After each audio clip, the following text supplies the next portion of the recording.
Je lis énormément, je partage beaucoup avec vous autour de cette passion. Dans cette vidéo, je vous donne tous mes secrets d'organisation.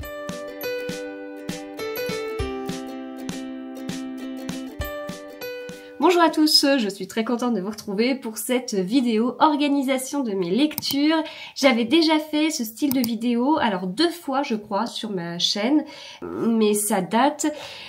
La dernière version date de début 2023 et vous aviez été plusieurs à me demander si tout au long de 2024, début 2025, si je comptais faire une nouvelle version en fait, parce que les choses évoluent et voilà. Alors je vous avoue que quand on m'a posé la question, je voyais pas trop ce qui pouvait avoir changé. Pour moi, j'ai toujours mon fameux fichier Excel avec plein d'onglets dont je vous ai déjà parlé dans une vidéo, mais je reviendrai dessus dans cette vidéo-là. Et en fait, si, il y a des choses qui ont changé.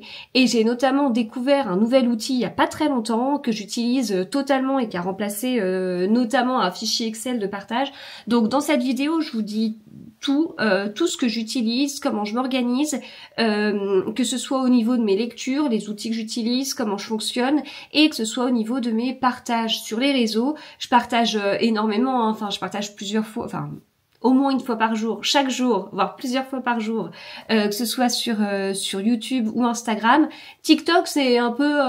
alors, il y a des jours où je vais pas partager. Par exemple, un jour, je vais rien mettre. Le lendemain, je vais mettre 4 vidéos. Le lendemain, 2. Après, une. Puis après, rien. Puis après, 4. Puis après, 5. Puis, voilà. TikTok, c'est un peu pour moi, le réseau où je n'ai aucune organisation sur ce réseau. Ce qui est important pour moi parce que j'ai vraiment une organisation assez musclée, on va dire, sur Instagram et sur YouTube avec des plannings de publications, etc.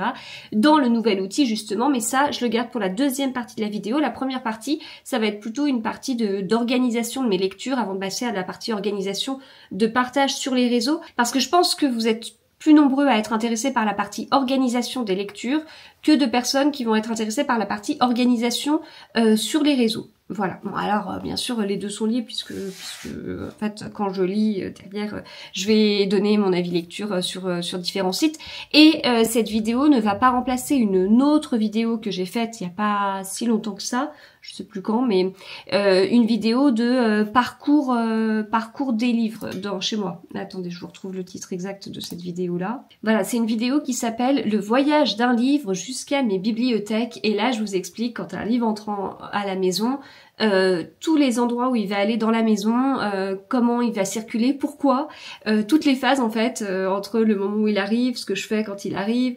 où est ma palle, et puis ensuite où il va quand je le lis et où il va quand il est lu, et pourquoi est-ce que quand il est lu il va dans 50 pièces différentes. Voilà, donc ça c'est le voyage d'un livre jusqu'à mes bibliothèques que je ne referai pas du coup dans cette vidéo là. Avant de commencer, je précise, parce que c'est important, que c'est ma façon de faire. Alors j'aime l'organisation, mais je n'aime pas quand l'organisation est chronophage pour rien. Voilà, c'est quand ça prend du temps et que ça ne sert à rien, j'abandonne. Et c'est aussi pour ça que mon organisation a évolué au fil de temps. Il y a des choses que je suivais d'une certaine façon et je me dis en fait ça me prend trop de temps de le suivre de cette façon-là, ou ça me prend trop de temps de le suivre et ça m'apporte rien. C'est vraiment ça en fait que j'ai sans cesse en tête, c'est ok, ça me prend du temps de mettre tel ou tel truc sur un fichier Excel. C'est vrai, c'est vrai. Est-ce que ça m'apporte quelque chose? Oui ou non? Oui, bah je continue, tant mieux. Non, bah on s'en fout en fait, j'arrête. Ça peut m'apporter quelque chose pour plusieurs raisons. Des fois, c'est juste ça m'apporte quelque chose parce que ça me fait plaisir. Bon bah ça suffit en fait. Je veux dire, c'est une excellente raison de se faire plaisir. Donc on me garde en fait. Mais parfois, c'est pour certaines raisons précises, pour des suivis, etc. Voilà. C'est ma façon de faire. En aucun cas je vous dis qu'il faut être organisé à tout prix. Moi, ça va avec mon esprit, donc c'est pour ça que je le fais. Hein. Voilà, je suis en accord avec moi-même, mais je suis peut-être très particulière. Il y a peut-être des choses qui vont vous paraître surprenantes, inutiles, inintéressantes. peut-être, mais chacun est différent et donc voilà, moi je partage juste ma façon de faire, je vous impose rien du tout et vous allez peut-être me trouver complètement folle, eh bien écoutez, je suis comme je suis et voilà, mais en tout cas, ce que je vous demande c'est juste de la bienveillance par rapport à tout ça parce qu'on n'est pas tous faits de la même façon et qu'il y a peut-être pour certains d'entre vous des choses qui vont vous paraître complètement idiotes, ne me le dites pas comme ça. Voilà. Je veux bien qu'on discute de certains trucs, il y a aucun souci, on peut avoir des avis différents. Voilà, bienveillance dans les, pas dans ce que vous pensez, j'ai pas le pouvoir de ça, mais de bienveillance dans les commentaires par la suite si vous avez des remarques à faire. Donc première partie, eh bien organisation autour de mes lectures. Alors, quand je lis un livre, eh bien, je vais avoir plusieurs outils d'organisation autour de ce livre. Déjà, enfin, je dis quand je lis un livre, mais en fait, on peut être sur l'avant. Donc, il y a des choses que vous savez peut-être déjà, mais dans les livres qui entrent à la maison, il y a des livres qui entrent parce que je les reçois par des maisons d'édition. Ce sont des services de presse. Et donc, je remercie d'ailleurs énormément les maisons d'édition pour leur confiance. Et donc l'idée, c'est de chroniquer le livre si on le souhaite, sans imposer de choses sur la date, etc., etc.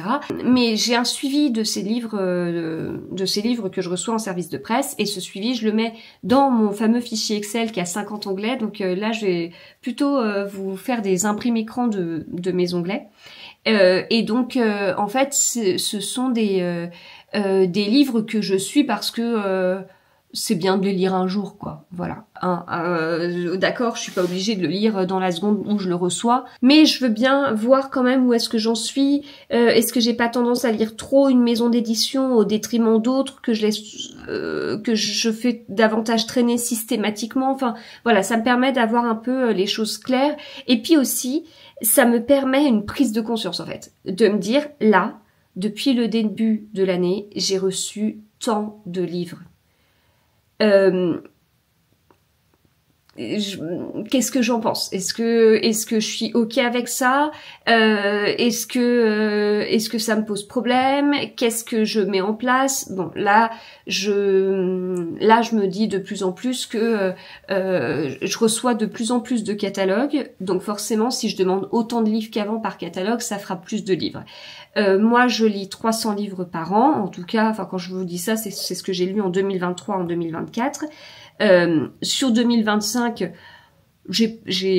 on arrive mi-mai,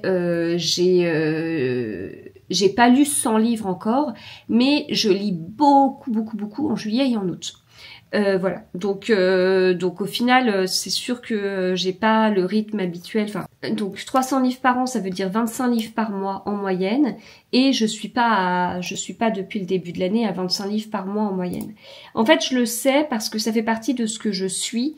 Donc là, je vous parle des services de presse que je reçois, du fait que je lis beaucoup, etc. Mais du coup, je reçois beaucoup de livres, et donc mon fameux onglet sur Excel me permet de suivre ce que j'ai reçu, etc.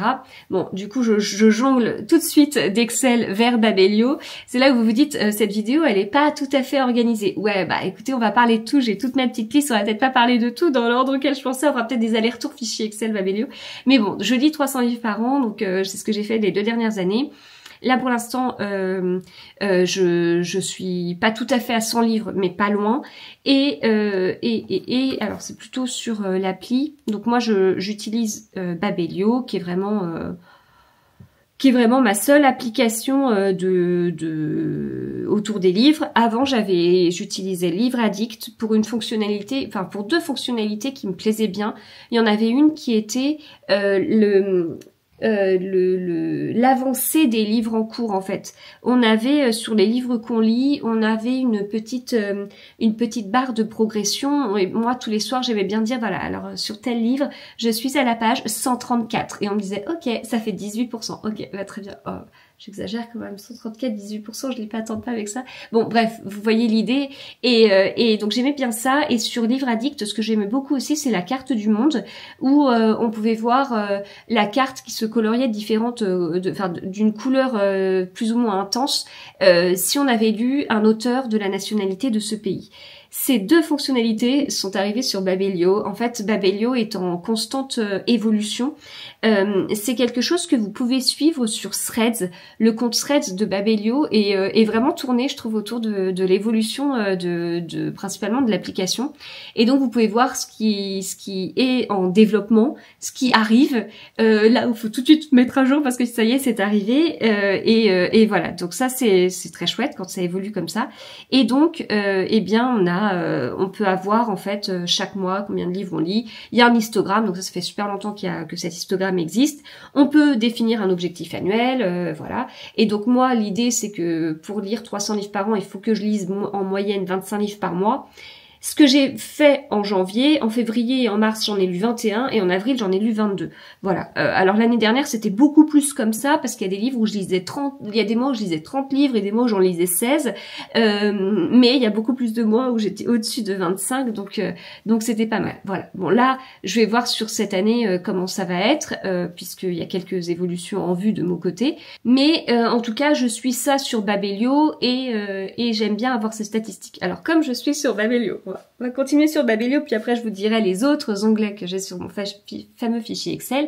Donc comme je vous le disais, Babelio s'est énormément étoffé au niveau des statistiques de lecture. Donc en fait, moi ce que je fais, pour être sûr d'être à jour dans Babelio, quoi qu'il y a un point où ça va pas être le cas, il va y avoir une petite exception, mais pour être sûr d'être à jour, je suis pas du style à me dire bon, j'entasse et après on verra et je me mettrai à jour dans Babelio parce que ça je le ferai jamais.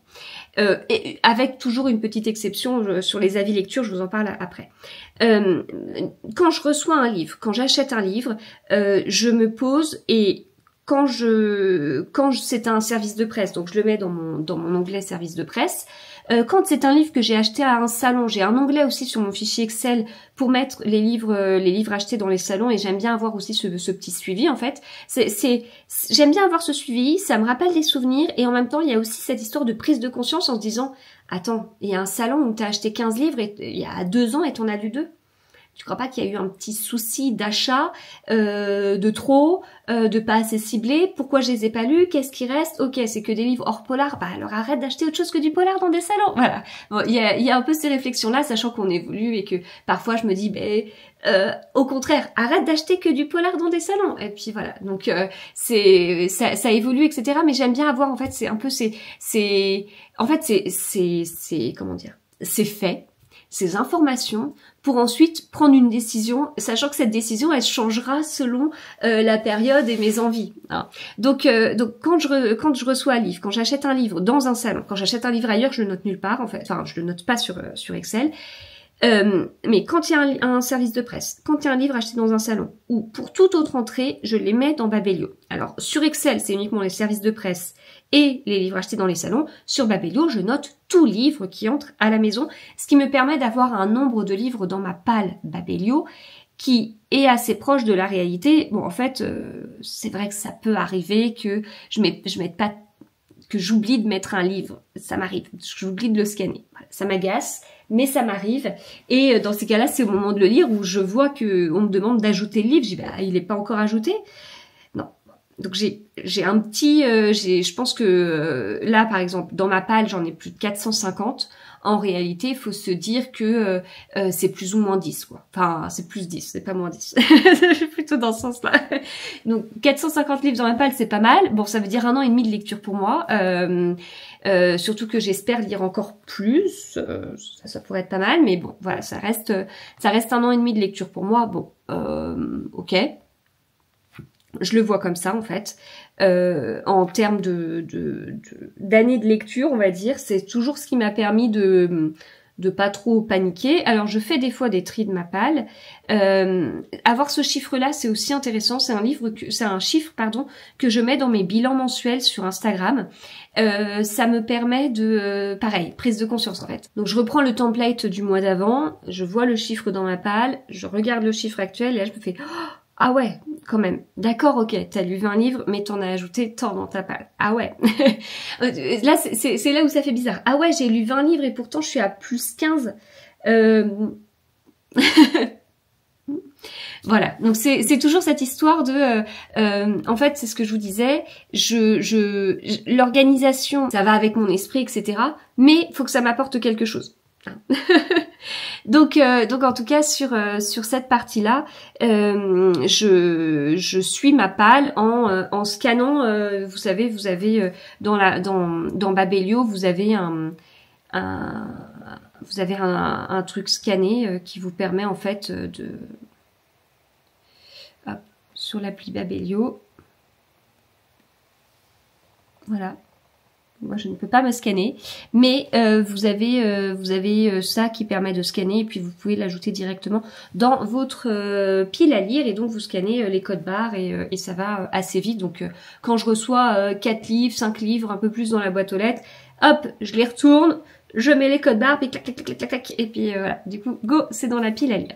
Donc Babelio, j'utilise pour ça, pour ma pile à lire. Je l'utilise aussi dès que je lis un livre, je m'installe la plupart du temps dans mon canapé, je prends un livre, et alors du coup, je m'installe. Ça veut dire que je vais chercher le petit signet pour la petite barre à signet, je sais pas comment, enfin pas petite barre, mais planche à signet. Voilà, comme ça par exemple, je choisis ma planche à signet qui va avec la couverture, c'est possible. Je choisis le surligneur qui va avec aussi pour pouvoir, puisque les citations que j'aime bien, je les surligne et je mets un petit signet. Et je sors mon petit carnet avec mon petit crayon à papier pour noter le nom des personnages et tout. Voilà, bon là ça fait référence à une autre vidéo que j'ai faite il y a pas si longtemps que ça sur mes accessoires de lecture. Voilà, donc... tout ça, vous savez, il y a un casque, il y a un thé, il y a plein de choses. Et donc je m'installe et tout, j'ai tout ça autour de moi et je prends mon téléphone, je prends l'appli Babelio et je prends un livre dans ma palle ou que j'ai oublié de rentrer dans ma palle et je dis à Babelio, celui-ci, il est en cours de lecture. Et je le commence là, aujourd'hui, nous sommes le 11 mai. Donc ça, c'est quelque chose que je vais faire tout de suite quand je lis un livre. Et ça me permet aussi de suivre. Donc en fait, quand vous êtes sur l'appli Babelio, vous pouvez voir les livres que vous avez lus, les livres que vous avez en cours, les livres que vous avez dans votre palle, etc. Donc voilà. En cours, du coup, j'en ai toujours plusieurs parce qu'il y a des livres que j'ai commencé et que je n'ai jamais terminé. Je pense à l'autobiographie d'Agatha Christie, je pense au recueil de nouvelles Le Pire des Noëls de la Ligue de l'Imaginaire. J'ai souvent 2 livres en cours, un livre papier, un livre audio. Je suis pas du style à lire 50 livres en même temps, mais un livre papier, un livre audio, ça me paraît assez classique chez moi d'avoir ces 2 livres, d'avoir 2 livres en cours en fait, voilà. Donc j'entre bien le livre une fois que je le débute et puis quand j'ai terminé, je le dis tout de suite à Babelio. En fait, limite, je referme mon livre, je prends Babelio et puis j'indique, voilà, celui-ci je l'ai terminé, je lui donne une note de temps sur 5 et je l'ai terminé tel jour. Et c'est ça qui va derrière alimenter les histogrammes. Et puis, Babelio a beaucoup étoffé ses statistiques. Donc, on a cette histoire de carte aussi de nationalité des auteurs qui peut se décliner par année de lecture. Mais en fait, dans toutes ces statistiques, on a aussi les auteurs, un petit classement des auteurs les plus lus sur l'année, les maisons d'édition. Alors moi, les maisons d'édition, ça me pose un peu problème parce que je vais pas toujours sélectionner la bonne maison d'édition sur Babelio et des fois je vais lire un livre en audio et en fait la version audio elle est pas mise, etc. Puis en fait je pense qu'on peut faire la démarche soit de demander, je sais pas si on peut faire nous-mêmes mais on peut être au moins demander et en fait je le fais pas. Donc en fait les éditions, je sélectionne pas toujours la bonne édition. Des fois je lis un livre en grand format alors qu'en fait l'édition par défaut c'est mis en poche ou alors inversement et je fais pas non plus la manip, même si l'édition est présente, je fais pas toujours la manip. Donc cette statistique des 2 maisons d'édition pour moi elle est pas très fiable quelque part parce que je fais pas le travail moi-même de rentrer mes livres que je lis correctement. Mais en fait tout est lié, c'est-à-dire si vous rentrez correctement vos lectures, vous aurez des statistiques correctes. Donc si je rentre pas correctement la partie maison d'édition, la partie statistique maison d'édition elle sera pas possible. Comme si vous ne mettez pas l'année le moment où vous lisez le livre, donc moi je le mets vraiment avec la date exacte, ce qui me permet d'avoir des statistiques mensuelles. Alors les statistiques, celles dont je vous parle, qui sont vraiment vraiment élaboré avec la carte du monde, avec j'allais dire la nationalité des auteurs, ce qui revient exactement à la même chose, le classement des maisons d'édition, le classement des auteurs et tout, c'est pas décliné par mois, mais vous avez par mois ces histoires d'histogrammes et puis des regroupements aussi qui sont faits mois par mois, etc. Notamment, moi j'utilise Babelio principalement sur l'appli sur mon téléphone, mais également sur l'ordi. Et donc, comme je rentre mes lectures mois par mois, et même encore de façon plus précise, du coup ça me permet d'avoir ça. D'ailleurs, il y a une nouvelle fonctionnalité sur Babelio qui est le calendrier de lecture. Et là, du coup, moi ça me convient totalement, puisque comme j'entre mes lectures au jour près, du coup ça me permet d'avoir un calendrier de lecture. Ça date vraiment d'il y a peu de temps, quelques semaines à peine, mais quand je dis quelques semaines, c'est peut-être 2 semaines quoi. Et en fait, ça permet d'avoir un calendrier de lecture en se disant, voilà, il y a des petites couvertures en disant, ce jour-là il y a eu tel livre, etc. Puis moi, des fois, je peux en terminer 2, 3 le même jour en fait. Voilà, donc du coup, c'est indiqué. Et ça, je peux accéder à ces statistiques-là parce que j'entre précisément la date de lecture. Voilà, donc c'est toujours un peu... vous pouvez avoir les statistiques que vous voulez, mais à la base, il faut faire le job aussi sur ces thèmes-là. Si je fais pas, du coup, j'ai pas mon classement par maison d'édition. Voilà. C'est de ma faute. Et voilà, on peut y avoir aussi d'autres statistiques, mais j'avoue que c'est celle-ci qui m'intéresse le plus, le classement des auteurs et la nationalité des auteurs, puis ces histoires d'histogrammes. Donc Babelio, j'utilise principalement pour ça. Et donc je suis, comme je vous dis, rigoureuse, hors maison d'édition, mais je fais ça au fur et à mesure et tout. Il y a un truc que je ne fais pas au fur et à mesure, c'est mettre mes avis sur Babelio. Et en fait, en général, je fais ça des jours où je suis vraiment malade, pas capable de me concentrer sur quelque chose, mais pas non plus avec une fièvre incroyable qui fait que j'ouvre à peine un œil. Faut trouver un entre-deux. Et là, je fais des copier-coller en fait des avis que je peux mettre sur Instagram. Je fais un copier-coller dans Babelio et du coup, en fait, mes avis Babelio vont être en fait, la partie critique Babelio va être enrichie sur mon compte par vague. Donc à un moment donné, poum, on va avoir, je sais pas, 50, 100 avis lecture d'un coup. Puis après, plus rien. Puis après, poum, tout d'un coup comme ça. Je fais pas le travail de le faire au fur et à mesure. Je fais pas le travail de le faire dès qu'un livre sort. Voilà, donc c'est pas top parce que moi, des fois, j'ai la chance de lire des livres avant qu'ils sortent en grand format. Donc ça pourrait être intéressant de mettre mon avis justement dès que je le lis avant qu'il sorte. Si je le lis avant qu'il sorte, c'est intéressant je mets mon avis sur Instagram, c'est intéressant de l'avoir en direct sur Babelio en fait. Mais je le fais pas. Voilà. Alors, si je le faisais au fur et à mesure, ce serait qu'un simple copier-coller, ça me prendrait 2 secondes. Le fait de tout amasser comme ça et de le faire en une fois, ça me prend davantage de temps. C'est pas très rigolo à faire, mais je tiens à le faire. Et puis je continue à le faire de cette façon-là parce que même si ça me prend un peu plus de temps que de le faire au fur et à mesure. J'ai pas très envie. En plus, c'est quelque chose que je fais plutôt sur l'ordi, alors que des fois, je crée mes avis lecture sur mon téléphone. Donc, quand je crée mes avis lecture sur mon téléphone, j'ai pas mon ordi en direct à côté. Après, je pourrais quand même faire un copier-coller facilement sur mon téléphone et tout, mais écoutez, je sais pas trop pourquoi je fais ça comme ça, mais je compte pas changer. Donc ça, c'est comment j'utilise Babelio, qui est vraiment mon outil indispensable de suivi de mes lectures en temps réel. Ce qui fait que parfois, je vous fais des petits teasings en vous disant « Ouah, je suis en train de lire un livre », je vous dis pas lequel tout de suite, et puis là, paf, vous êtes plusieurs à aller sur mon compte Babelio à me dire « Tu rigoles, on est déjà au courant de ce que tu lis, tu l'as mis sur Babelio. » Ok, d'accord, c'est vrai. Donc là, l'air de rien, je suis en train de vous dire comment me surveiller au niveau de mes lectures sur Babelio. Bon, c'est pas grave. Donc, je reviens sur mon fichier Excel. Sur mon fichier Excel, parce que là, en fait, Babelio, on est quelque part sur le moment de la lecture, en fait. Mais il y a 2 choses que je suis aussi sur mon fichier. Il y a le côté avant la lecture. Pourquoi je lis un livre à ce moment-là et comment je le fais, enfin, comment je m'organise en fait, comment je planifie mes lectures, est-ce que je les planifie? Et puis, il y a autre chose que j'aime bien suivre, c'est le nombre de pages lues par jour. Alors ça, c'est vraiment un petit plaisir personnel en fait.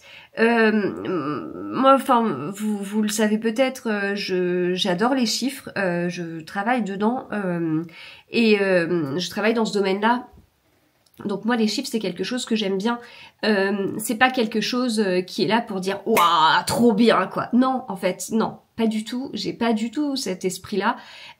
Ou alors si je laisse parfois avec moi-même de me dépasser sur certaines choses, mais en fait les chiffres sont là pour me donner une réalité. Voilà, parce que moi je pourrais très bien me dire aujourd'hui, en fait, j'ai rien lu, quoi. Franchement, j'ai rien lu. Je suis verte, je travaillais pas aujourd'hui. J'ai l'impression d'avoir passé ma journée à lire, puis maintenant la journée elle est terminée, puis j'ai rien lu, quoi. Bah, en fait, au lieu de me dire ça, bah en fait, j'ai un chiffre qui est là pour me dire, tu t'arrêtes de te poser des questions. La réalité, elle est là, c'est ça. Point. Voilà, c'est tout. Inversement, je vais me dire, waouh, qu'est-ce que j'ai lu aujourd'hui, dis donc, je suis contente, j'ai vachement avancé, puis en fait, c'est pas le cas. Voilà. Donc c'est pas, alors je dis pas que c'est quelque chose pour, enfin, je ne dis pas que globalement j'ai pas le moral parce que j'ai l'impression de pas avoir lu, je sais pas quoi, c'est pas ça que je dis, c'est plutôt que, en fait, au lieu d'avoir des impressions fausses, inutiles, le chiffre il est là pour dire la réalité. Voilà. La réalité, c'est t'as lu tant de pages ce jour-là, voilà, point, c'est tout. Et puis on va pas plus se poser de questions, je ne sais quoi, c'est ça. Donc ça, les chiffres sont importants pour moi parce que ça permet vraiment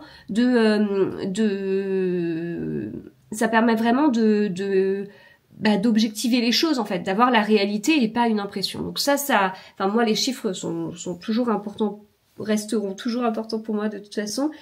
Pour cette raison-là, un chiffre ne ment pas. Alors après, l'interprétation peut être un mensonge, mais l'interprétation c'est pas le même job, c'est pas la même chose, hein. Mais là c'est pas, je vais pas chercher à interpréter le chiffre, je vais plutôt prendre le chiffre tel qu'il est et voilà.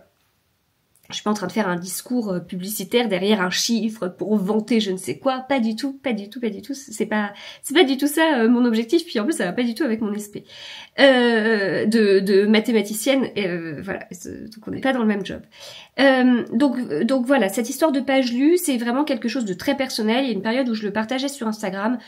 Je me suis rendu compte que ça amenait à des discussions que j'avais pas forcément envie d'avoir et qu'au final c'est vraiment quelque chose de personnel. Donc après le nombre de livres que j'ai lus dans le mois, ça c'est quelque chose que je partage avec vous. Alors que vous savez sur les bilans lecture mensuels, j'ai toujours eu quelques doutes et tout. Là je suis sur un format que j'aime bien en ce moment, alors qui est assez chiffré hein, sur le nombre de livres que j'ai lus, sur le nombre de coups de cœur que j'ai eu, sur le nombre de livres que j'ai dans ma palle, sur le pourcentage de polars lus dans le mois, parce que c'est des choses que j'aime suivre et que comme je vous dis, quand je crée ce petit template, enfin quand je crée cette petite image pour le mois, je prends les chiffres précédents, je pars du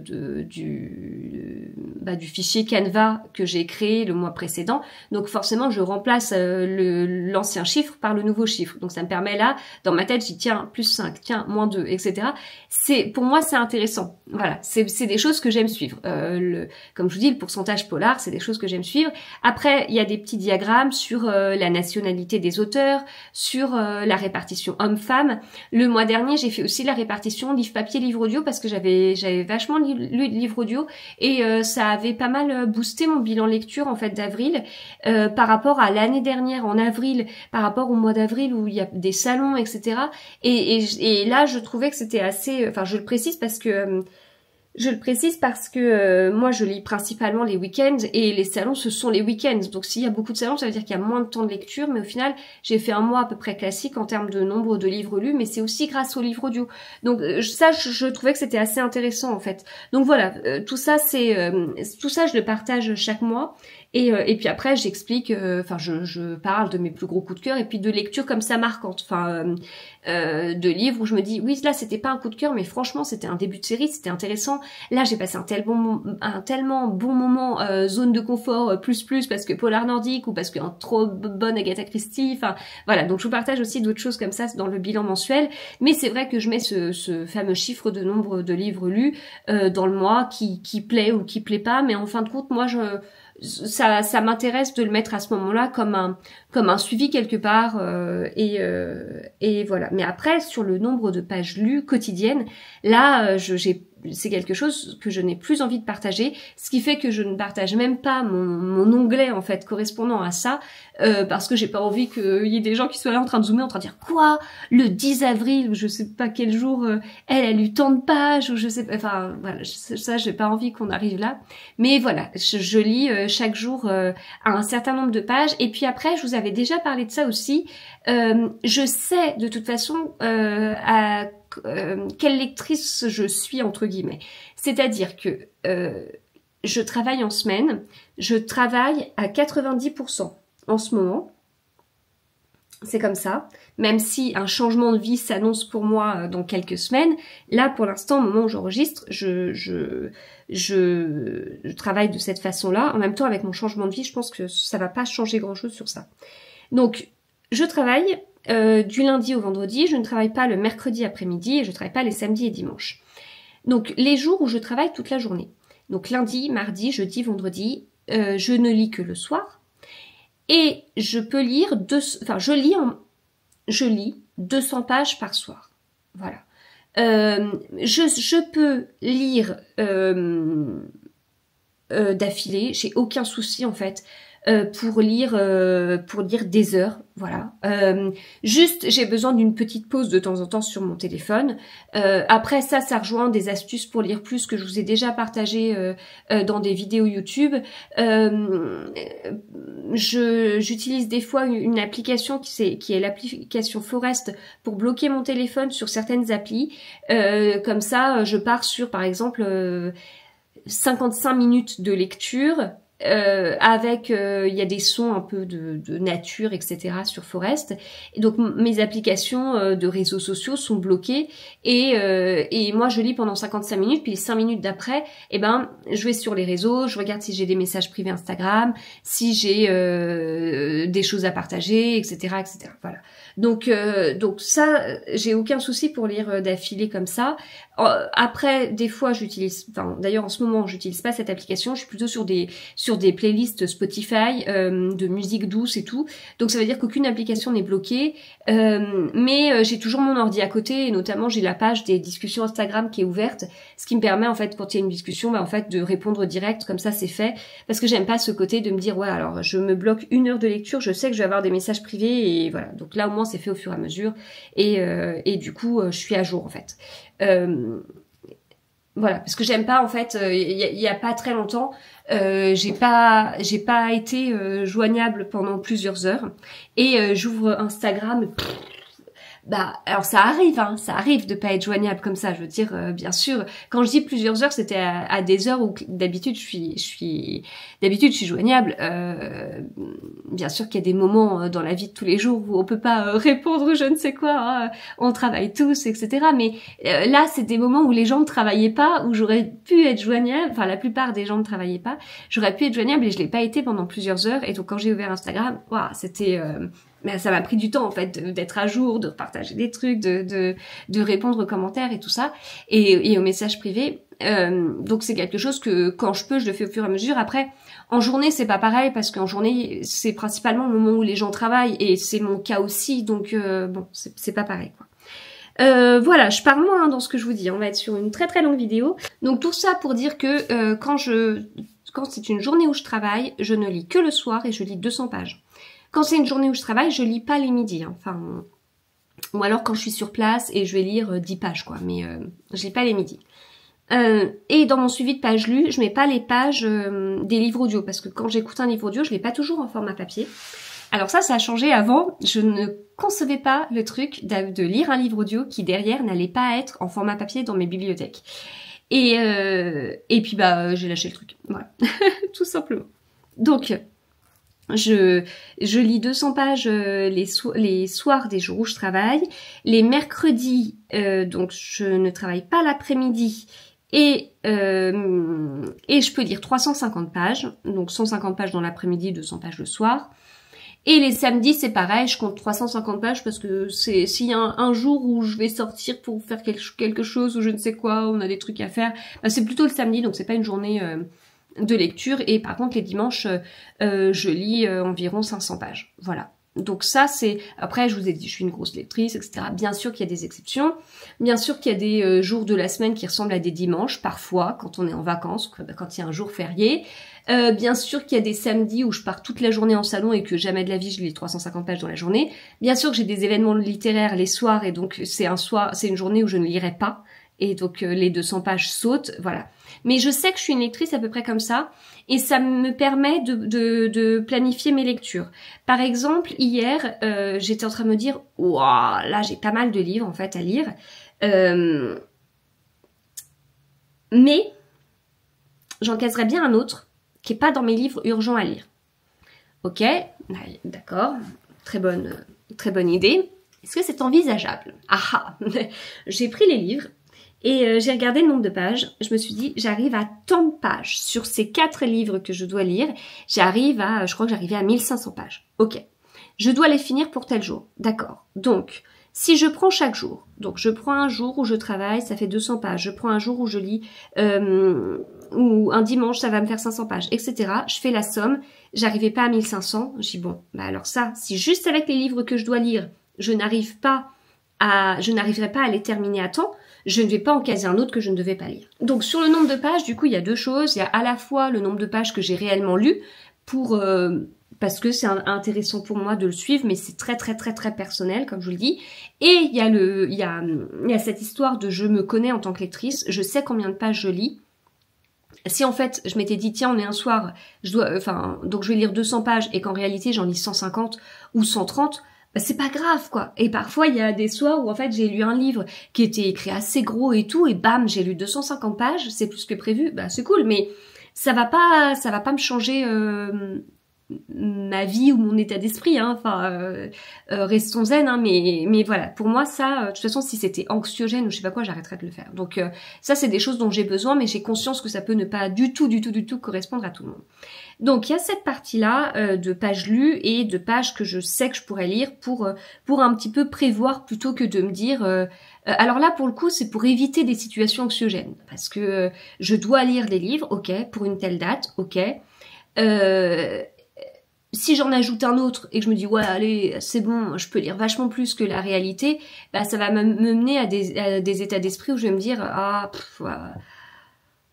j'ai pas assez lu, ça m'agace, je suis en retard. Bon, ça j'ai pas envie. Donc à un moment donné, on se pose, on fait les choses de façon factuelle. Ça passe pas. Bon bah voilà. Du coup, je prends un autre livre ou j'en prends pas. Voilà, point, c'est tout. Et c'est super rapide à faire. Donc ça, c'est la partie des pages lues. Mais en fait là, je vous ai dit des mots comme je dois lire un livre. C'est peut-être bizarre.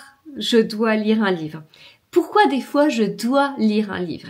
Des fois j'ai des deadlines parce que j'ai des partenariats rémunérés avec des maisons d'édition et je les remercie énormément pour leur confiance pour ça.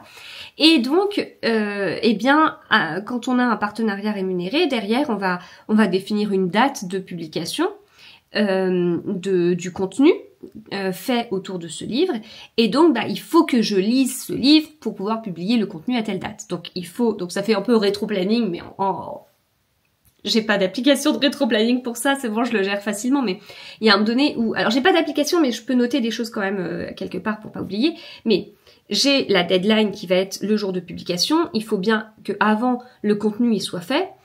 Mais tout ça, je vous en parlerai, je vous montrerai un petit peu dans la partie d'après, mais il faut que le contenu il soit fait, et donc le contenu fait, il doit être validé par la maison d'édition, et puis il faut que le livre il soit lu avant pour pouvoir faire le contenu. Hein. Moi, je ne pourrais pas faire un avis lecture sur un livre que je n'ai pas lu. Je suis déjà tombée dans une discussion comme ça où quelqu'un disait de toute façon, moi, je commence un livre, je pourrais très bien faire mon avis lecture alors que je l'ai pas terminé. Moi, je ne pourrais pas du tout. Mais alors pas du tout.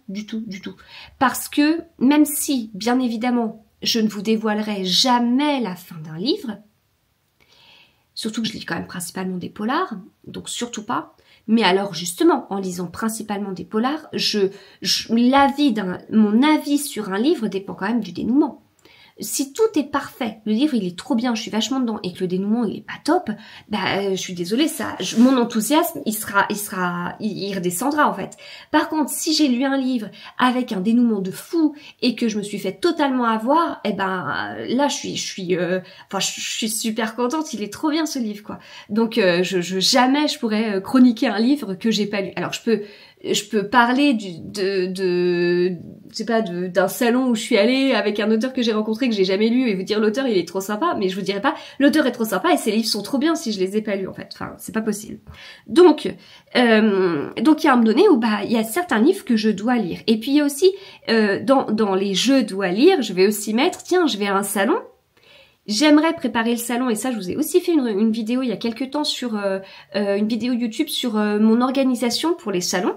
Donc je vous explique tout en amont, là-bas, sur place et puis l'après.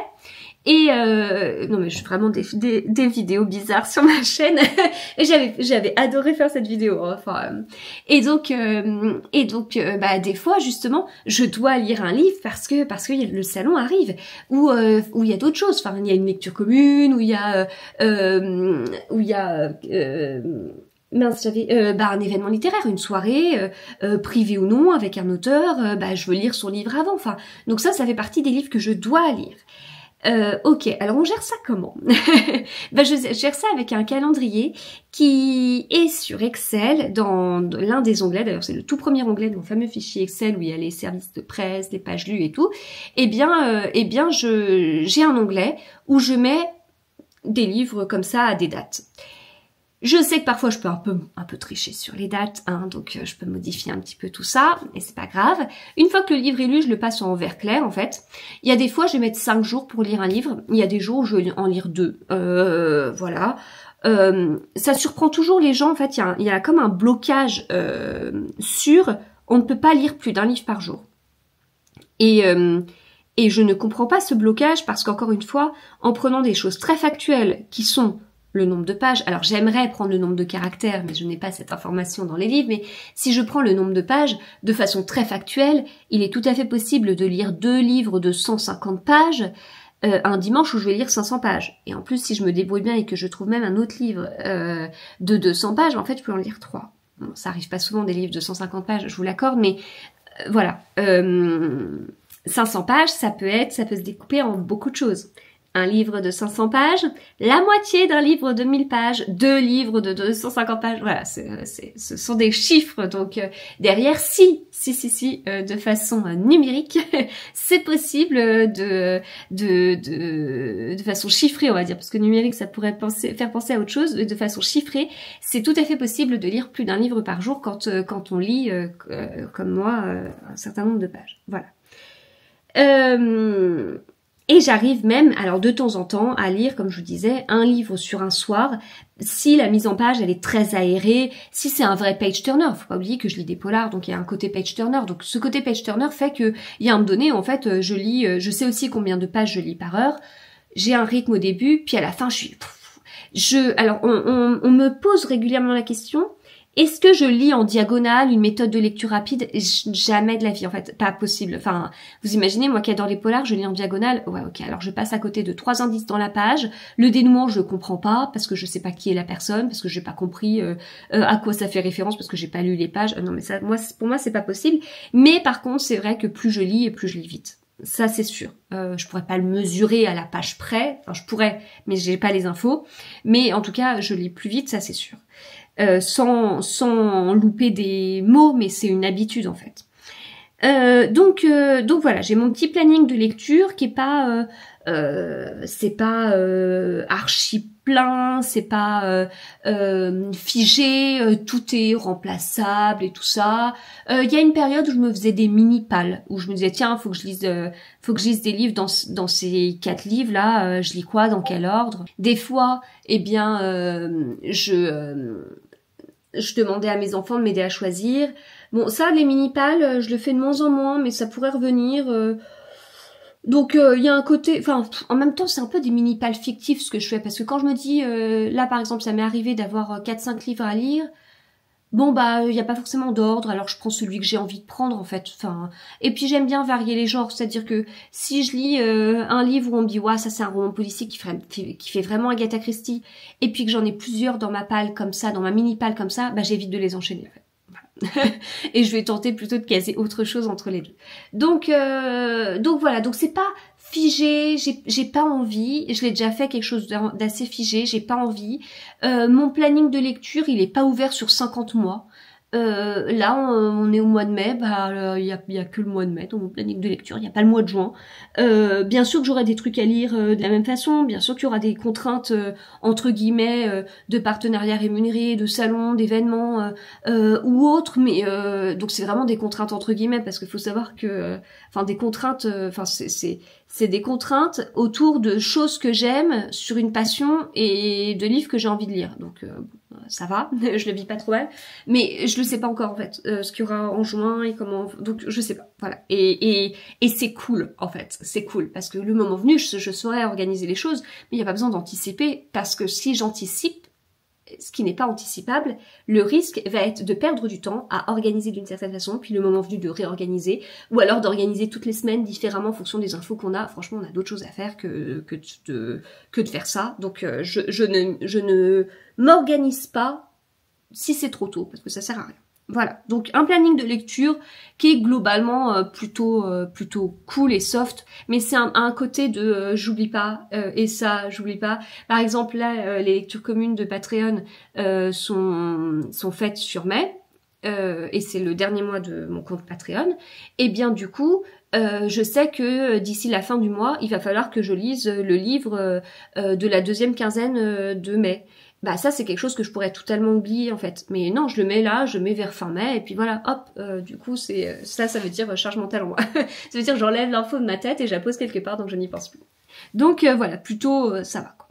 Après, il y a des petites choses que j'aime bien suivre aussi, comme les calendriers de l'Avent livresque que j'ai fait, donc en 2023 et en 2024. Donc les calendriers de l'Avent livresque, ce sont des livres que je me suis acheté de septembre à novembre, que j'ai donné à mon mari en fait, et je sais plus combien j'en achetais et tout, donc au fur et à mesure je disais, bah je lui demandais il m'en manque combien, etc. Je lui donnais, puis lui-même a fait des paquets, puis a mis les numéros dessus pour que je puisse avoir un livre à ouvrir et à redécouvrir du 1er au 24 décembre. C'est quelque chose que j'adore faire, c'est hyper réconfortant et tout, enfin j'adore. Et donc même si c'est moi qui l'ai choisi, parce qu'en fait je redécouvre des livres, il y a des livres que j'ai oubliés que j'avais achetés, et c'est pour ça que c'est important que mon mari soit là pour me le rappeler, ou quand j'ai des doutes je lui dis est-ce que je peux l'acheter celui-là, ou est-ce que c'est déjà fait, ou voilà. Donc c'est lui qui suit, moi l'objectif c'est d'acheter et après de vite oublier, voilà. Encore une fois vous voyez, c'est cette histoire de j'enlève l'info de ma tête, et ben ça je le note en fait parce que c'était super chouette, mais derrière j'ai pas envie que ce soit des livres qui restent 10 ans dans ma palle parce que c'était pas l'objectif non plus. Alors je suis pas à jour dans tous les livres des deux calendriers de l'Avent livresque. 2023 j'avais quasiment tout lu, 2024 non, mais voilà, de temps en temps j'y retourne en me disant ah bah oui bah c'est vrai, c'était bien, du coup je veux bien le suivre de cette façon-là. Après j'ai des petits chariots et en fait l'air de rien dans mes chariots, donc j'en ai 3. Alors il y a des livres on a l'impression qu'ils tombent et tout, mais en fait en réalité c'est une organisation totalement personnelle de mes livres. C'est-à-dire que, par exemple ici, hop, là, ce sont des livres que j'ai achetés lors d'un challenge qu'on a fait à Cultura avec toute la famille, où en fait on s'était donné quelques minutes d'observation des livres qu'on voulait et de repérage, puis quelques minutes pour récupérer tous les livres qu'on voulait et après acheter ça en fait. Et donc là, on a les livres, alors à partir de... Là, non. Alors attendez, il y a un petit mélange. Enfin bon, bref, il y a une partie de ces livres-là qui sont les livres des challenges. Et il y a une partie des livres du devant qui sont des livres que je m'étais achetés quand j'avais la grippe pour me remonter le moral. Derrière, d'ailleurs, qui s'écroule, c'est justement calendrier de l'Avent livresque 2024. En dessous, j'ai des services de presse qui sont pas forcément urgents. Enfin, qui ne sont pas urgents. Après là, j'ai des services de presse sur les 2 premières rangées. En bas, j'ai des Agatha Christie vintage, mais là, les livres que j'ai mis devant là, c'est des services de presse que je pourrais sortir dans pas trop longtemps. Et les livres qui sont mis au-dessus, c'est des livres dont il faut que je parle sur les réseaux, parce que des réceptions dont il faut que je parle sur les réseaux. Voilà. Donc j'ai des petites organisations comme ça qui se réarrangent. Si vient me donner, je compte aller à un salon, bah en fait, je libère une zone d'un chariot et je mets tous les livres que j'ai dans ma palle dont les auteurs sont présents au salon. Et après, je vais piocher au fur et à mesure. Voilà, c'est vraiment, c'est des petites organisations intermédiaires de cette façon-là. C'est là qu'on pourrait retrouver le concept un peu de mini-palle, si vous voulez. Donc, ma mini-palle est vraiment physique. Elle n'est pas mise de façon virtuelle dans un fichier Excel ou autre. Donc voilà, ça me convient. Ça me convient de faire les choses comme ça. Puis il y a un côté que j'aime bien parce que c'est organisé, mais ça l'est pas trop.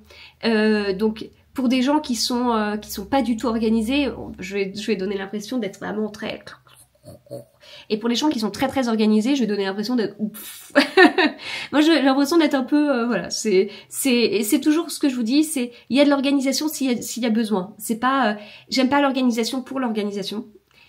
En fait, je suis pas fan d'organisation, je suis fan enfin, j'aime la productivité, en fait. J'aurais dû commencer par là.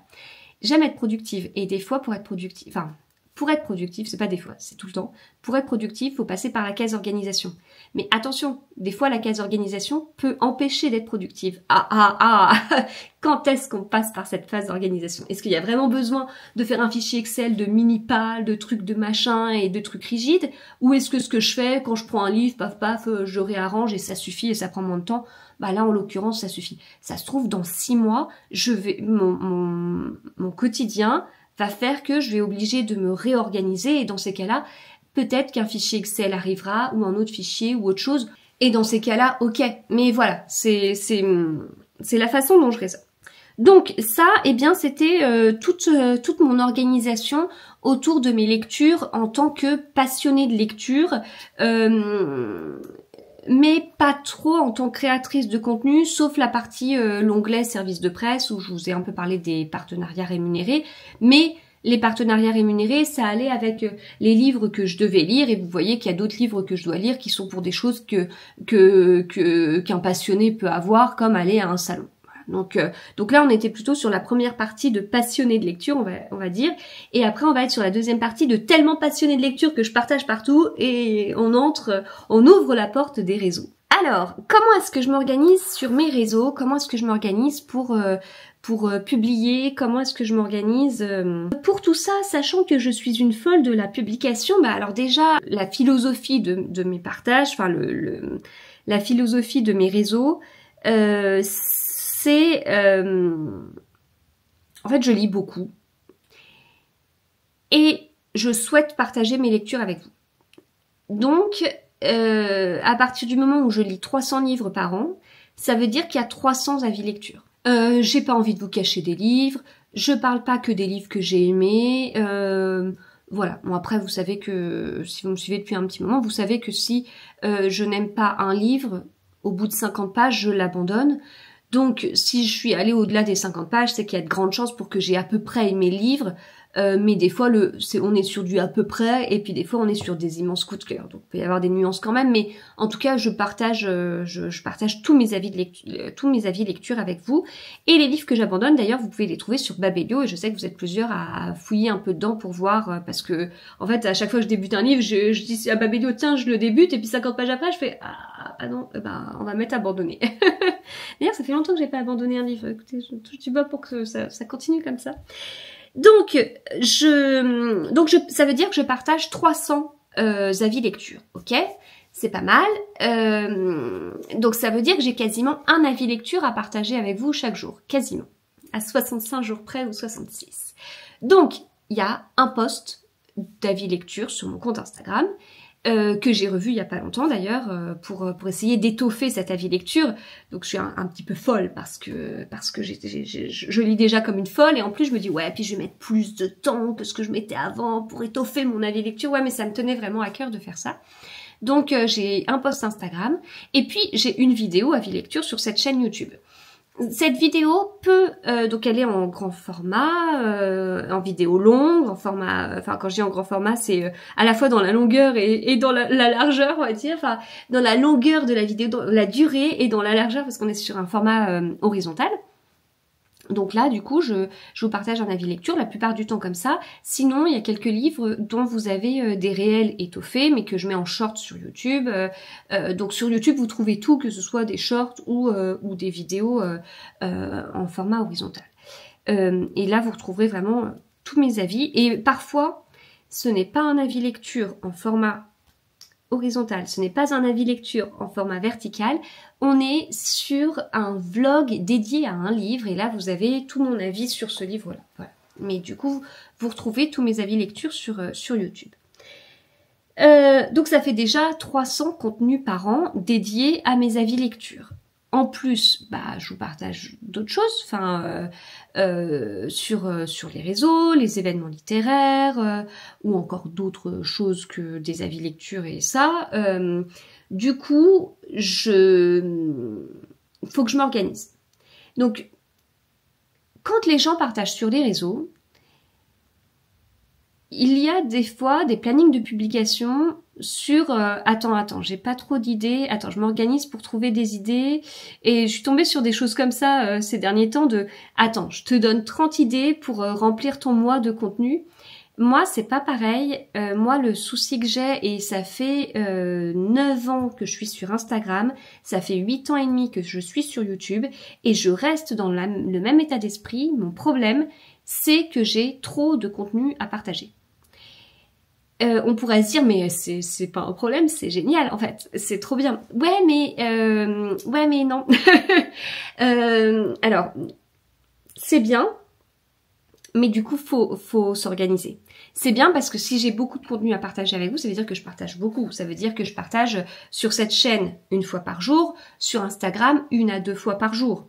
C'est beaucoup. Il y a des gens qui partagent 2 fois par semaine et qui se sentent sous l'eau en fait.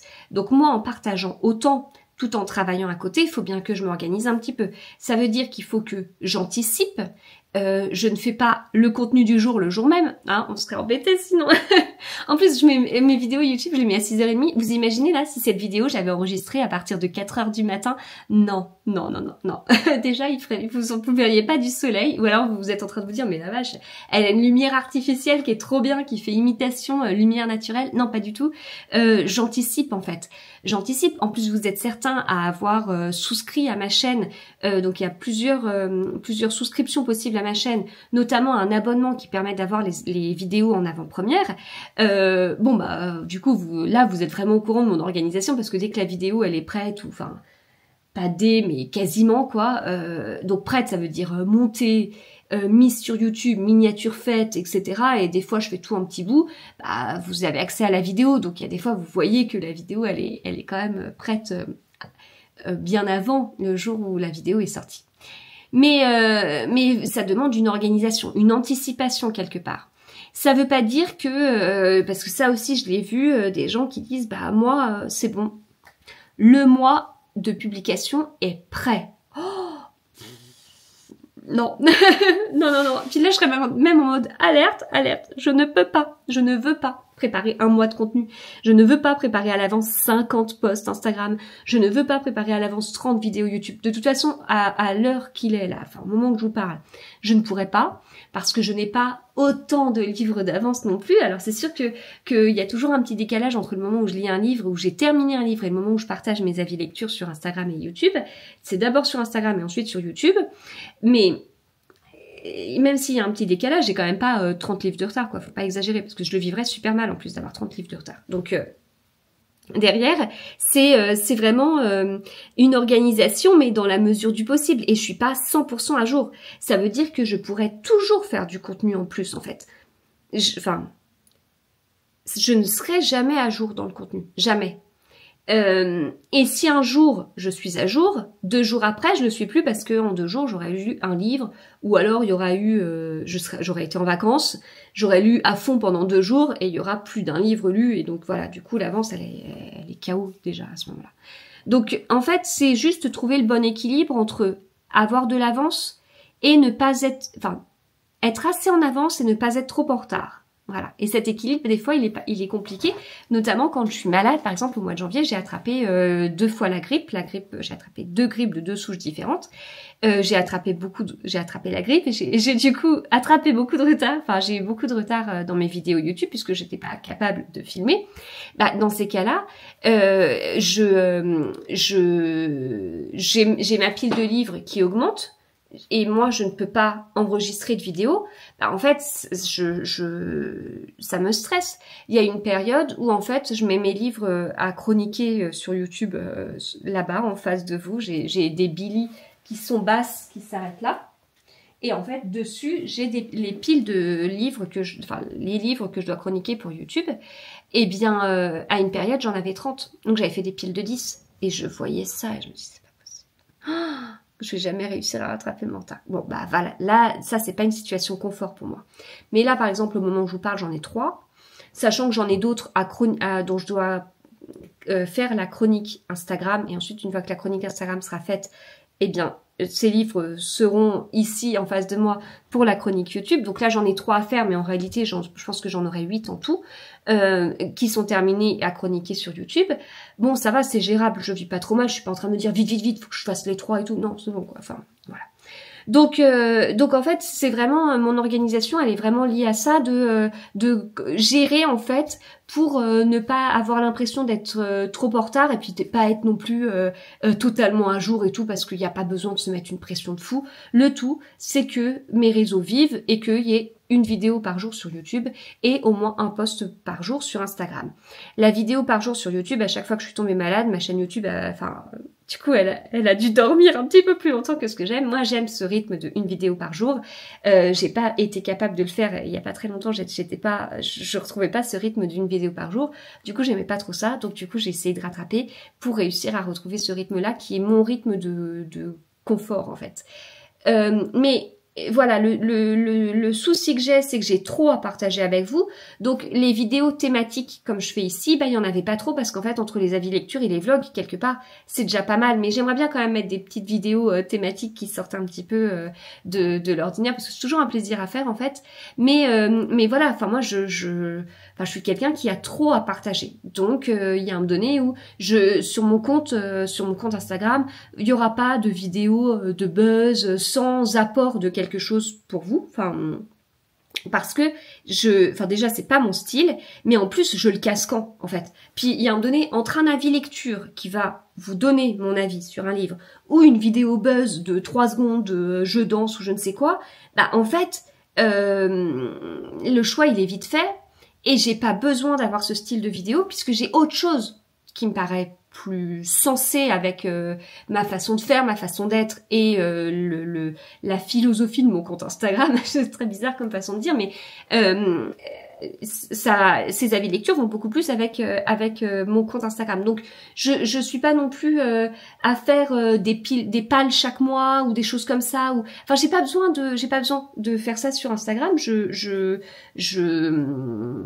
Parce que j'ai déjà beaucoup de choses en fait. Alors il y a des fois j'ai envie de partager un petit peu autre chose ou des petites recommandations et tout, donc je vais me forcer à le faire et à le caser, mais voilà, il n'y a pas d'obligation parce que... Enfin, il n'y a pas d'obligation. Enfin, je suis pas en train de passer mon temps à me dire, bon, alors, qu'est-ce que je vais pouvoir partager avec eux sur mon compte? Allez, ce coup-ci, je partage les 3 meilleurs livres sur... ça, je vais le faire quand la thématique me touche vraiment beaucoup. Notamment les thrillers domestiques, parce que ça, j'y tiens beaucoup. Je trouve qu'il y a beaucoup à faire autour de ça, mais parce que je suis une lectrice de thrillers domestiques, entre autres, et que des gens découvrent ça, et je me dis, mais on peut pas ne pas partager les meilleurs thrillers domestiques, en fait, parce que il y en a qui existent, et du coup, faut y aller. Les gens aiment La femme de ménage, ok, c'est bien, les gens découvrent parfois les thrillers domestiques avec ce livre, génial, allez go, quoi. Enfin, qu'est-ce que moi je peux apporter dans ce truc-là s'il y a 3 personnes qui me regardent? Est-ce que je peux tenter de partager mes recommandations? Et là, ça mène à un autre type de vidéo. Donc, tout ça pour dire que voilà un peu comment je raisonne et tout. Et donc, il y a un moment donné où toutes ces idées où je me dis, tiens, j'ai fini un livre, faut que je fasse ça un avis, tiens, il va falloir que je publie un avis, tiens, et ça, il faut que je publie ça, et là, il faut que je... Eh ben, tout ça c'est dans ma tête, Il faut le sortir en fait, encore une fois, faut le sortir et le déposer dans un fichier quelque part pour que ce soit réglé. Et donc quand je me dis bon alors là je veux un événement donc j'aurai un réel autour de ça et puis là je vais avoir ça donc faut le poser parce que c'est bien d'avoir 50 000 idées mais j'en ai déjà comme je dis de base avec mes avis lecture.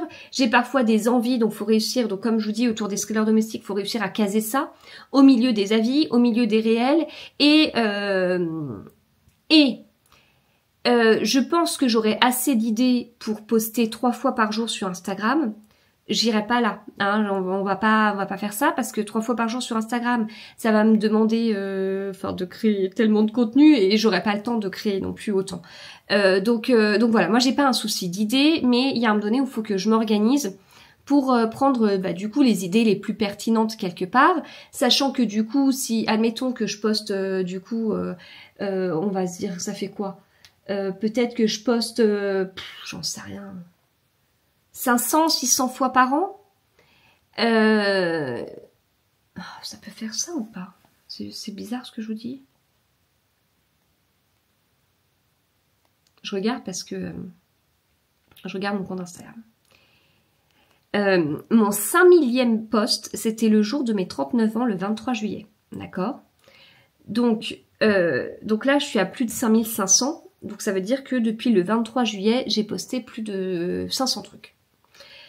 Voilà. Donc après faut aussi, faut prendre les meilleures idées pour quand même poster vachement plus que la plupart, que la moyenne quoi. Mais parce que comme je vous dis, j'ai déjà 300 trucs de base, donc c'est encore une fois c'est un équilibre entre ce que j'ai envie de poster et ce que je peux poster en termes de temps, de temps à créer ce contenu-là. Surtout que je suis présente sur 2 réseaux principalement, YouTube et Instagram. Donc j'ai besoin d'un planning de publication Instagram. De la même façon, j'ai besoin d'un planning de publication YouTube. Alors, de mon côté, c'est très bizarre, mais je gère mon compte Instagram sur mon téléphone, je gère et je crée le contenu Instagram sur mon téléphone. Je fais mes photos avec mon téléphone, je filme les réels d'événements avec mon téléphone, je monte ces réels sur CapCut, sur mon téléphone. Je fais les miniatures pour mes réels sur Canva, sur mon téléphone. Bon, Canva, vous verrez, il y a une petite comment dire, exception, on va dire, sur la partie YouTube. Vous verrez après quand je parlerai de YouTube. Je publie sur Instagram sur mon téléphone. Qu'est-ce qu'il y a d'autre donc, oui, j'ai tout ça. Et pendant un moment, les plannings de publication étaient sur mon téléphone. Sur Google Task. Voilà, j'utilisais ça. Mais j'ai découvert un autre outil. Sur YouTube, du coup, je gère ça sur mon ordi. Alors, je filme avec ma caméra DJI Osmo Pocket 3. Je mets directement les fichiers de ma caméra sur mon ordi. Ça veut dire que ma caméra ne filme que en horizontal et mon téléphone ne filme que en vertical. Et en fait, le fait d'avoir ma caméra depuis Noël et de ne plus avoir sur mon téléphone à la fois des fichiers en format horizontal et des fichiers en format vertical, ça m'a vachement aidé dans mon tri aussi. Dans mon tri attends, j'ai filmé, en plus quand on regarde les miniatures sur l'iPhone, elles sont en carré, comment savoir si c'était du format vertical ou du format horizontal. J'étais obligée de toutes les passer, de mettre en favori, etc. Maintenant, je sais que ce qui est pour YouTube, c'est filmé avec ma caméra, pour Instagram, c'est filmé avec mon téléphone et c'est plus simple. Ce qui veut dire qu'aux événements, j'ai les deux. Et donc, je filme avec les deux. Donc, parfois, je filme vraiment avec mon téléphone dans une main et ma caméra dans l'autre. Et puis, des fois, c'est l'un ou l'autre, quoi. Voilà. Donc, du coup, je mets tous les fichiers vidéo sur mon ordi. J'ai mon application de montage sur mon ordi, c'est Wondershare Filmora.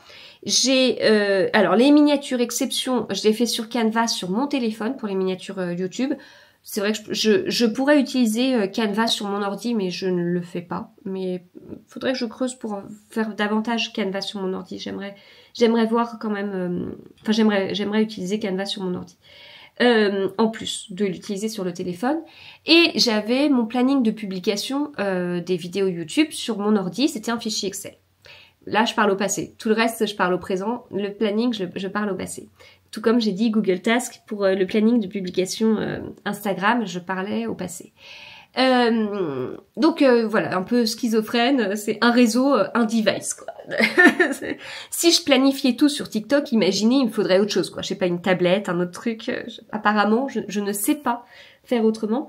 Oui, alors TikTok, d'ailleurs, j'en parle pas trop, comme je vous disais, c'est un réseau pour moi, zéro planification. Sur TikTok, je vais mettre les réels que je fais pour Instagram. Je les mets sur TikTok et je les mets aussi en short sur YouTube. Donc, par exemple, des réels d'événements ou mon avis lecture sur un livre. Quand je le fais en format réel, je le mets sur les deux, en plus en short YouTube, en plus sur TikTok. Enfin, du coup, je le mets sur trois réseaux. Sur TikTok, je vais mettre des choses sur le moment. Alors, il y a aussi cette histoire de thème. Quand je termine un livre, je le filme en fait sur la tranche du livre. Je mets des thèmes et après je le retourne pour montrer la couverture. Donc ça, à la base, je le faisais sur TikTok. Enfin, d'ailleurs, je fais la vidéo sur TikTok. Je la crée sur TikTok. Je l'enregistre sur TikTok. Je la mets en story sur Instagram et je la mets en post avis lecture en deuxième image sur Instagram et je la mets en short YouTube. Et après sur TikTok, des fois je peux ajouter d'autres vidéos qui sont faites sur le moment.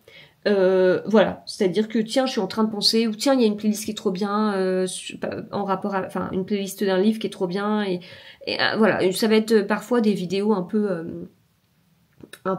ouais, faites sur le moment quoi. Donc TikTok c'est je pense, je fais. C'est presque ça en fait. Je ne planifie pas. C'est je pense, je fais, je poste. Ça a un avantage parce qu'en fait, quand vous planifiez, quand vous anticipez, vous n'avez pas la réaction des abonnés en direct sur votre contenu. Vous passez du temps sur un contenu. Vous vous dites, ouais, je pense qu'il est bien, je sais pas trop, j'ai hâte d'avoir des avis pour voir. Bah ouais, enfin, vous avez hâte, mais en même temps, vous avez préparé votre contenu en avance, va falloir attendre, les gars. Vous n'allez pas avoir l'avis tout de suite.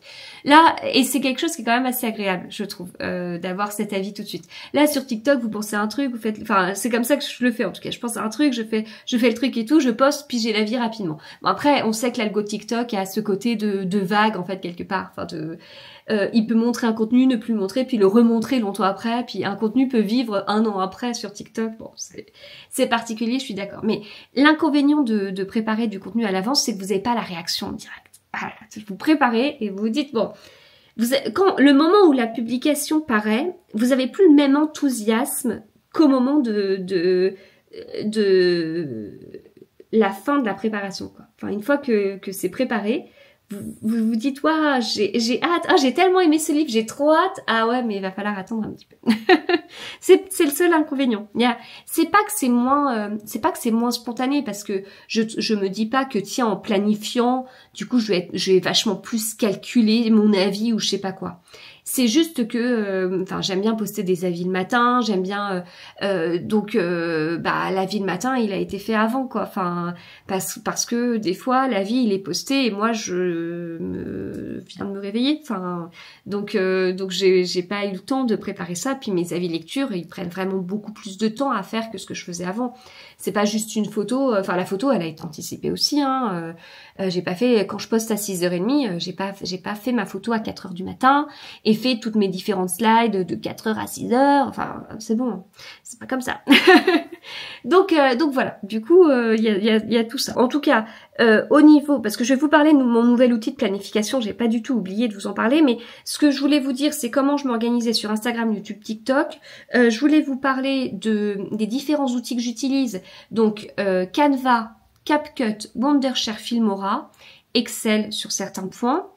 Je vous ai pas parlé de la partie partenariat rémunéré, mais j'ai un fichier Excel dédié à mes collaborations.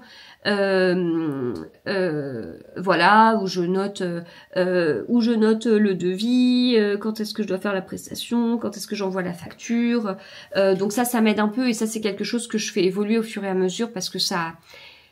Enfin, il y a un an, j'avais pas de fichier Excel pour ça. Et puis au mois d'août, en fait, il y a eu pas mal de collaborations qui sont arrivées et du coup, j'avais vraiment besoin d'organiser et peur d'oublier en fait. Et parce qu'il y a différentes phases dans la collaboration. Il y a le moment où on échange avec la maison d'édition, il y a le moment où on se dit c'est bon, il y a un moment donné où on se dit c'est bon mais pour dans un mois. Il y a des contrats que j'ai signés sur l'année avec des maisons d'édition pour plusieurs contenus en fait, mais à des mois différents. Enfin voilà. Du coup, tout ça c'est dans un fichier Excel. que je vous dévoile pas parce que c'est totalement privé, mais voilà, c'est géré dans un fichier Excel. Et donc il y a ce fameux outil que j'ai découvert là il y a pas longtemps, mais vraiment il y a pas longtemps, mais je suis déjà ultra fan, c'est Notion. Alors peut-être que vous connaissez. Notion, c'est un outil qui me permet de gérer plusieurs choses. En fait, ça a remplacé, pour moi, ça a remplacé le fichier Excel de planning de YouTube. Ça a remplacé Google Task. D'ailleurs, ça s'appelait vraiment comme ça. Oui, c'est ça, Tasks. Et c'est de Google. Voilà. Google Tasks, avec un, du coup, c'est au pluriel, c'est pas Google Tasks, mais Google Tasks. Donc, mon Google Tasks sur la planification d'Instagram, donc ça a Notion a remplacé ça. Et ça a remplacé autre chose parce que j'avais un agenda papier de to-do list. Et ça l'a remplacé puisque du coup je ne fais plus ma to-do list en format papier. J'aimais bien fluoter quand c'était fait, mais là je supprime au fur et à mesure. Voilà. Et donc j'ai maintenant un suivi des tâches alors j'ajoute l'échéance en fait, mais j'ai un suivi des tâches qui est fait en format liste sur Notion. Voilà. Donc ça a remplacé tout ça. Je me demande si ça pourrait même pas remplacer mon agenda avec les événements littéraires et tout. En fait, il y a quelque chose qui m'a beaucoup plu et qui répond à ma folie d'utiliser Instagram que sur le téléphone et d'utiliser YouTube que sur l'ordi, dans le sens où tout est fait pour Instagram sur mon téléphone et quasiment tout hors miniature est fait pour YouTube sur mon ordi. Et bien en fait Notion, je l'ai sur les deux, je l'ai sur ordi et sur téléphone, ce qui me permet en fait de m'aider parce qu'il y a des moments où j'ai que mon téléphone et il y a des moments où j'ai mon téléphone et l'ordi.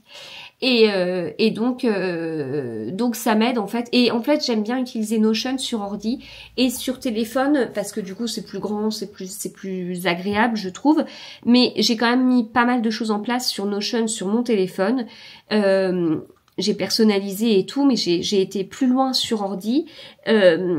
Mais après voilà, je suis aussi d'une génération qui aime bien avoir un ordinateur. Je suis de 1985, je sais que les jeunes maintenant font tout sur leur téléphone. Moi il y a des choses où je me dis wow, ça je vais vraiment le faire sur ordi et ça je vais plutôt le faire sur le téléphone, alors je sais que de plus en plus on est attends, je fais tout sur mon téléphone quoi. J'étais tombée sur un truc comme ça, sur une petite vidéo de justement ma génération, c'est attends, je regarde un truc sur mon téléphone, c'est le tien, j'aimerais bien commander ça. Ah non mais d'accord, je commande sur mon ordi mais je l'ai vu sur mon téléphone donc il faut sortir l'ordi et tout. Bon, et alors que maintenant il y a des gens qui ont plus d'ordi, mais moi je pourrais pas m'en passer avec tout ce que je fais sur la création de contenu notamment. Enfin non, c'est pour ça en fait, c'est vraiment pour la création de contenu que j'ai besoin de mon ordi. C'est pas notamment, faut enlever ce mot.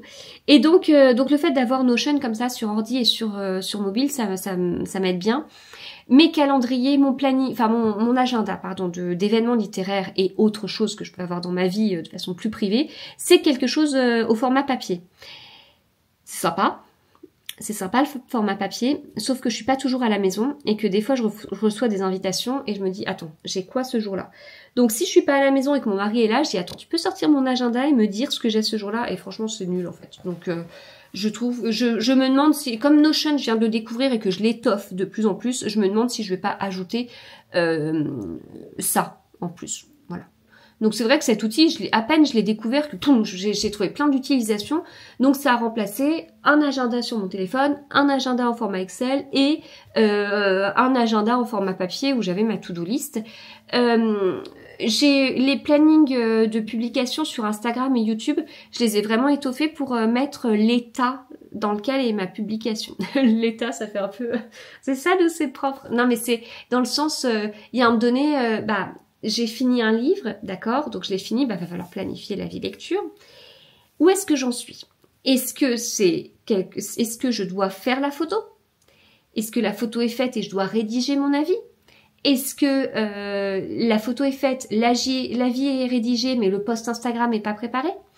Est-ce que la photo est faite, l'avis est fait, le post Instagram est tout prêt et du coup il est en brouillon, juste à être publié, ou est-ce qu'il est carrément programmé?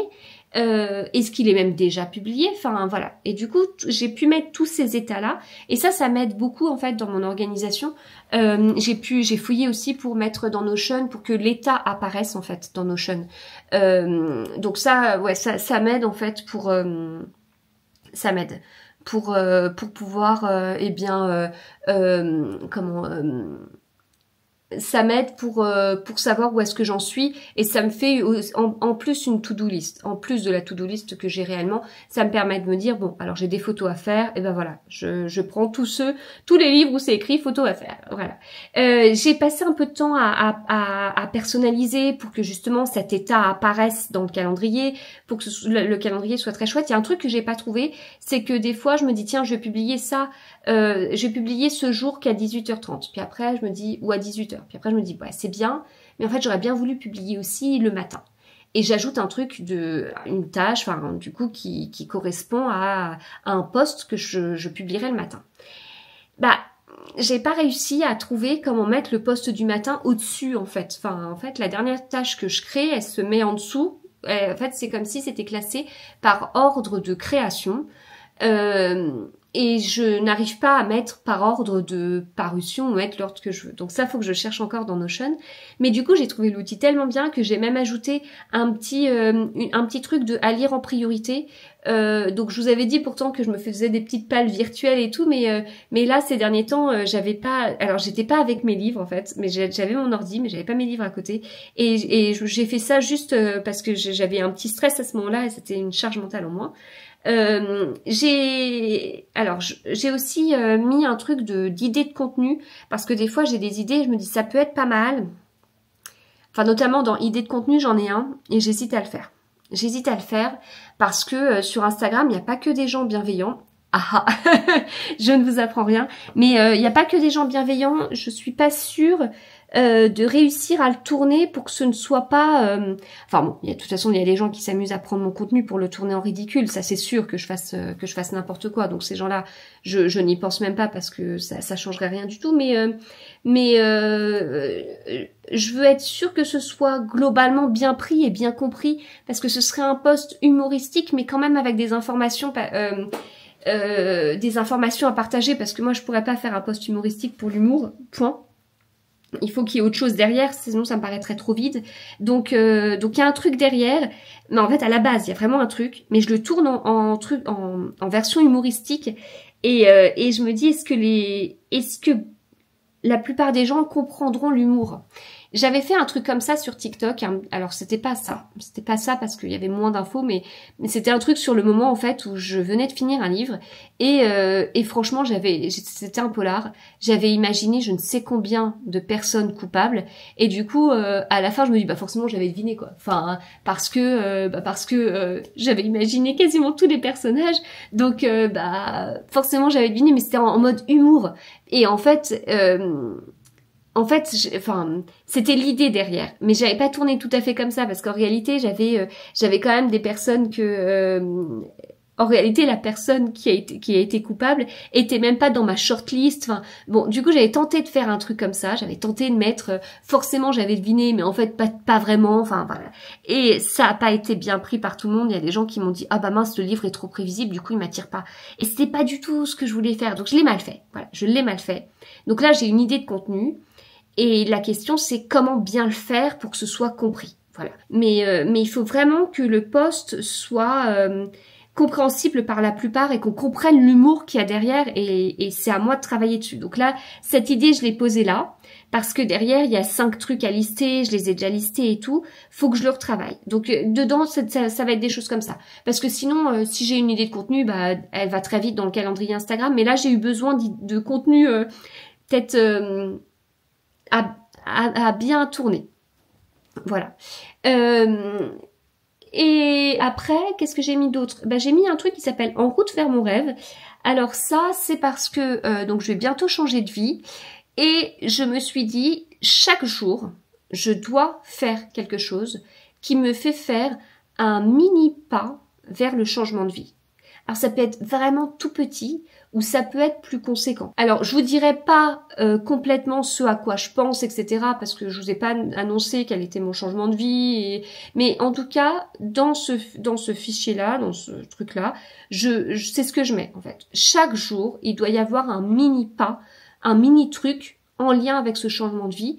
Qui me fait dire que voilà, j'y vais, voilà, j'y vais et chaque jour je travaille pour l'atteindre, ce changement de vie. Enfin, pour l'atteindre, enfin, il y a plusieurs choses parce que même quand j'aurais changé de vie, je continuerai à le remplir parce que c'est pas parce que je change de vie que j'atteins mon rêve non plus. Enfin bon, bref. C'est un peu compliqué, mais en tout cas, j'ai besoin de le suivre. Voilà, j'ai besoin de le suivre. Pour moi, ça me fait du bien. C'est comme quelqu'un qui va noter les 3 choses positives qui se sont passées dans sa journée, en fait. Bah, c'est un peu pareil, en fait. J'ai besoin de le suivre parce que ça me fait beaucoup de bien. Et puis, j'ai un truc qui s'appelle Nouvelle Vie. Alors là, c'est différent. C'est que il y a des moments où ça va pas du tout. En ce moment, vous devez le voir si vous me suivez dans des vlogs. Et c'est pour me dire, bon, alors vraiment, le jour où je change de vie, j'aimerais faire ça. Voilà. Ça me tient à cœur. J'ai jamais pris le temps de le faire. J'aimerais faire ça. J'aimerais me mettre au coloriage.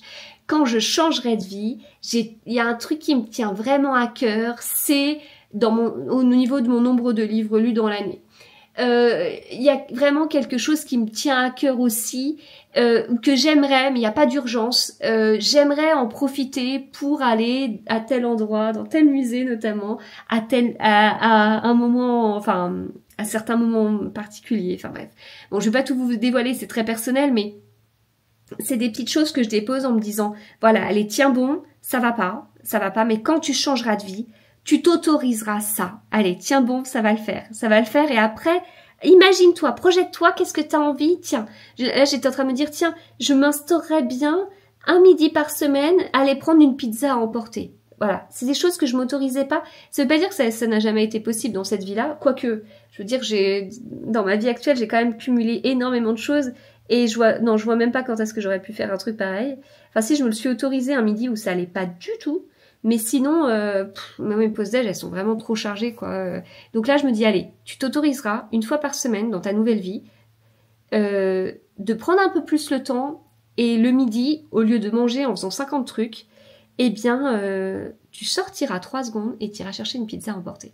Bon, on est d'accord que c'est des choses auxquelles je pense parce qu'on est au mois de mai et que, bien évidemment, en plein mois de novembre, quand il pleuvra des cordes et qu'il fera super froid, la pizza emportée... Mais voilà, en fait, c'est juste, c'est un truc que j'ai déposé là allez, tu te projettes, allez. Et de temps en temps, quand j'ai envie de me faire du bien, je vais aller me plonger là. J'avais mis dans Google Task et puis j'ai voulu le retrouver il y a pas longtemps. Et je me suis dit, allez, je le mets dans mon Notion, quoi. Allez, je le mets dans mon Notion, comme ça je pourrais le consulter régulièrement et le consulter sur ordi et sur mobile. Voilà, donc cet outil, je le découvre et franchement, je l'aime beaucoup. Je l'ai en version gratuite. J'ai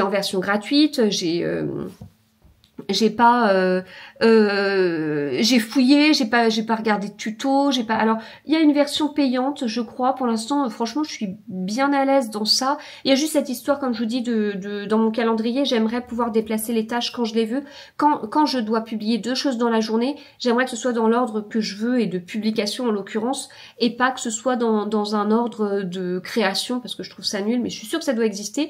Au début, les semaines étaient mises avec le dimanche en premier. Ça, impossible de trouver comment mettre le lundi en premier de moi-même. Du coup, j'ai cherché sur internet et en fait, il faut aller dans les paramètres du compte et dire qu'on veut avoir notre compte en langue française.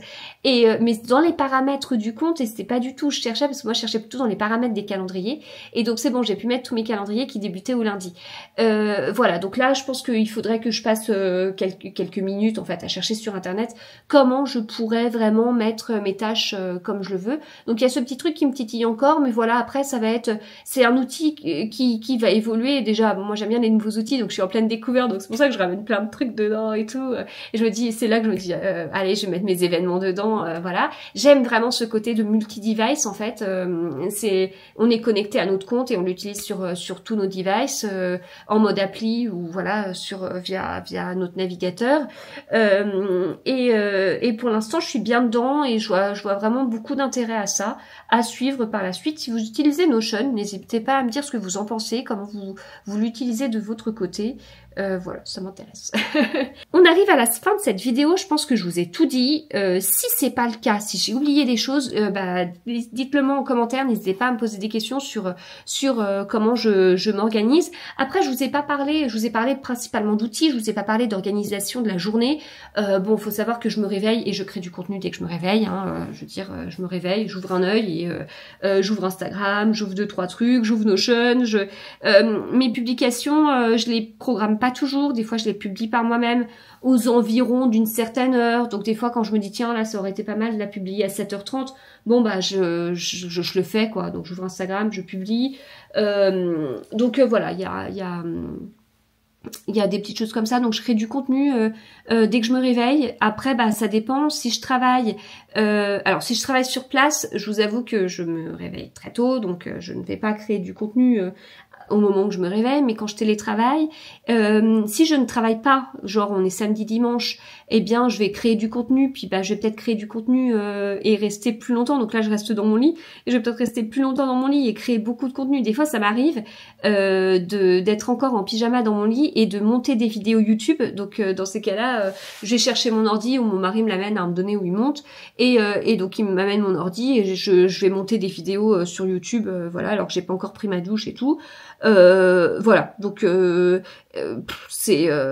crée du contenu dès que je peux, voilà. Donc ce qui fait que ça me fait des journées bien denses, donc ça je vous en ai pas parlé, mais voilà, donc je crée du contenu. Les soirs, moi je suis plutôt à faire le travail le matin et à me détendre le soir, et la détente ce sont des livres, et en même temps si je ne lis pas, eh ben j'ai pas de matière pour mes contenus, donc je vais pas vous dire ouais de toute façon je lis tellement et ça c'est du travail, non quand même pas, faut pas abuser. Mais en même temps, même si il y a pas longtemps j'ai lu un livre et j'ai plusieurs partenariats rémunérés sur ce livre. Et là j'étais en train de le lire et je me dis ah, c'est un peu du travail, mais en même temps je veux dire j'aime tellement ce livre. J'aime tellement ce livre. C'est un auteur que j'adore, j'aime tellement. Bon bah, je vais pas vous dire que c'est du travail, mais ça pourrait être considéré comme quelque part. Hein, donc voilà. Après il y a, enfin oui, bon ça va sur les partenariats rémunérés, sur le contenu, etc. Mais bon. Enfin bon, bref, ça c'est autre chose. Mais voilà, derrière, je vais toujours créer du contenu et dès que j'ai du temps libre, en fait, c'est vrai que c'est souvent autour de ça. De toute façon, je suis plutôt productive, donc je vais vraiment les moments où je peux pas lire en papier, bah et si je me pose la question est-ce que là je peux lire en audio, des fois oui, et donc je me prépare le matin, je vais pas lire en papier puisque je me prépare, bah est-ce que je peux mettre un livre audio? Ouais, je mets un livre audio, parfait. Voilà. Bon après je travaille, je peux pas faire autre chose. Si je crée du contenu, bah je peux pas écouter un livre en même temps, mais en même temps je crée du contenu, donc voilà, il y a un côté de c'est toujours productif, mais parce que enfin, je me pose pas trop de questions, en fait. Je me pose pas de questions de est-ce qu'il faut pas, c'est ma façon de faire. Et après, je suis organisée sur tout le reste pour savoir, notamment, les tâches que je dois faire. Ça, je les dépose au fur et à mesure. En fait, par exemple, je suis en train de lire et je suis en train de me dire, mince, j'ai oublié que demain, ce serait bien que je fasse ça, en fait. Bon, bah, je le dépose là. Et c'est vraiment des tâches liées au contenu. Je le dépose dans le suivi des tâches et c'est bon, ma charge mentale, c'est bon, c'est déposé. Et puis le lendemain, quand je prends, bah hop, je prends les tâches que j'ai noté, pas forcément dans l'ordre, dans l'ordre de préférence, et puis go, allez, on y va, et puis je me pose pas de questions. Voilà. Voilà, bon, eh bien écoutez, j'espère que cette vidéo vous a plu. Si c'est le cas, n'hésitez pas à me le dire, n'hésitez pas à la partager, n'hésitez pas à la liker, parce que c'est important pour me dire, même si vous n'avez pas le temps, juste un petit like, ça signifie pour moi que c'est bon, ça vous a plu, c'est trop cool. En tout cas, n'hésitez pas, comme je vous dis, à me mettre des commentaires si vous avez des questions, puis aussi à partager. Alors, bon, c'est le moment où vous allez me dire... alors moi, en fait, l'organisation, c'est... je prends un livre, puis hop, Voilà, quoi. Et puis je note mon avis dans un carnet quand je veux, quoi. Et tout ça, ça me dépasse. Bon, bah, ok, donc comme je vous dis, avec bienveillance. Si vous me trouvez pas assez organisée parce que vous l'êtes vachement plus, pareil, ça m'intéresse. Pareil, avec bienveillance, bien sûr, mais ça m'intéresse. Donc n'hésitez pas à me dire comment vous faites, en fait, de votre côté. Et puis, bah, on se retrouve très vite pour plein d'autres vidéos et plein d'autres posts Instagram, puisque comme vous le savez, mon planning se remplit au fur et à mesure, il y a des choses à faire. Voilà, à très vite.